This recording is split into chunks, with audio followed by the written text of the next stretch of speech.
It's always a joy for me to share about how we met, how God led us to each other. As a younger, I always dreamed of finding a godly person as my husband and to have a Christian family. I always long for my children to grow up with a healthy atmosphere because I never had that as I wanted to. So there was always a longing, a desire. And so, God, it's very surprising that God always, fulfill our desire. So after grade 10, that was the first time when I was in Bible school, I heard about, have you ever prayed for your life partner? And so they started sharing about the need because God brought Eve to Adam. So God was the first matchmaker. And God knows the best person who will be suited for you. And as a believer, as a child of God, we need to pray, Lord, help me and lead me to the right person who will be my life partner. So I prayed for 5 years. And the first time I prayed, and as I prayed deeper, and before praying, I had a boyfriend. Okay? Before knowing that I have to pray for my life partner. And I love him very much. But as I prayed deeper, God led me to have a burden saying that God wanted me. I started having a burden to be a wife of a pastor. But my boyfriend is not a pastor. And so I knew that he is not the person for me. I did not have peace of mind, but I didn't want to let go. I didn't want to release my boyfriend. So I said, Lord, make him to be the person for me. I thought in this world, I will not find anyone better than him. That's how I felt. I didn't want to release him. So because I did not obey God's way, I felt as if my prayer reached till the ceiling and bounced back. Do you feel like that sometimes? You pray, but it doesn't go through. So I felt like that. And I said, as a child of God, Lord, I don't want to continue like that, having had my prayer not going through to him. So I said, Lord, let me know your will. And God seems to be whispering to me in my heart, you know my will. Will you choose him or will you choose me? Very difficult decision. Then I said, Lord, I will choose you. So with tears in my eyes, I wrote a letter. That time we don't have text, we don't have mobile.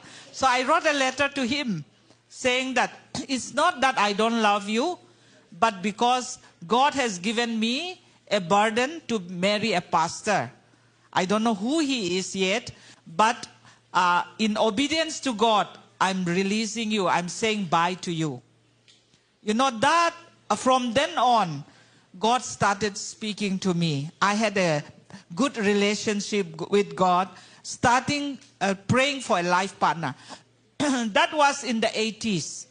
In the 80s, all of you were not born.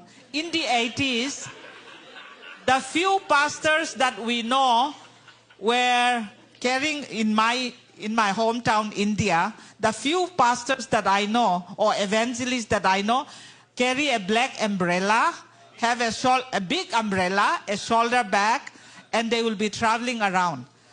And so I said, Lord, if you want me to marry a pastor, I want a pastor who is more educated than me, someone that I can respect, and a man of God. He should be a man of God. And that was my prayer that I wrote to God.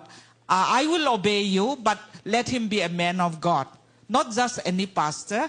And also a good preacher, a teacher, and also a manly voice. I wrote all that. The type of husband that I want, I wrote all that.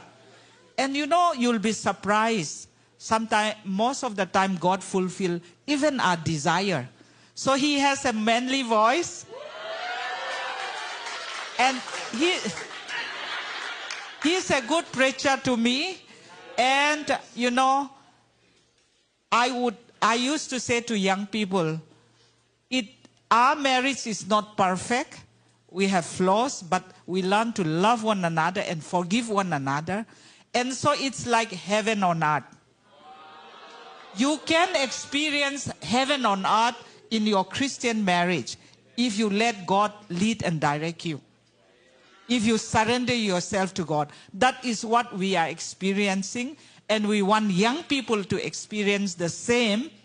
And that's why we are sharing, you know, about youth and romance and how you can find God's will in your life. And so I would often say to young people, if I were young again and have to choose my life partner, I will still choose Upapu. And I mean it from my heart. And we had 2 sons. They were growing up. Both of them are married now. I said, okay, next to Jesus, don't make a mistake in your marriage. Because it's a lifelong commitment. Christian marriage is a lifelong commitment. If you make a mistake in choosing a job, you can change again.